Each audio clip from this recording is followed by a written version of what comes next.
త్రాసు మీద ఉండు ధూళి. ఎక్కడుండే ధూళితో పోలుస్తున్నాడండి జనాల్ని? త్రాసు మీద ధూళే. త్రాసు ఇది కూడా పోయిందిలేండి. ఇప్పుడు త్రాసులన్నీ పోయినాయి మనకి. ఇప్పుడు మీరు షాప్కి వెళ్తే కందిపప్పు ఏదో ఏమంటారు, కందిపప్పేనా, కందిబేళ్ళు ఏదో అంటారు కదా మీరు.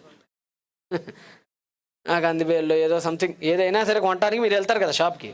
ఇప్పుడు ఎలక్ట్రానిక్ కాటాలు వచ్చేసినాయి. 500 గ్రాములు 1000 గ్రాములు మీరు ఎంత అడిగితే అంత వాడు దాన్ని బట్టి 500 గ్రాములు వస్తే ఒక ½ కిలో కట్టేసి ఇచ్చేస్తాడు. కానీ ఒక జనరేషన్ ముందుకు వెళ్ళిపోతే కిరాణా కొట్లు ఉండే మనకి. కిరాణా కొట్లలో ఒక తక్కెట ఉండేది అక్కడ కదా, గుర్తుందా మీకు? మధ్యలో అలా వేలాడి తీసేవాడు తక్కెటని, ఇనప తక్కెట. ఓ పక్క రాళ్ళు ఉండే, ఇటువైపు నీకేం కావాలో ఆ వస్తువు ఇటువైపు పోసేవాడు.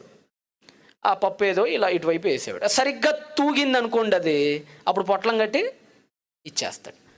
ఇలాగా పొద్దున్నుంచి సాయంత్రం దాకా త్రాసు మీద వ్యాపారం చేసిన వ్యాపారి సాయంత్రం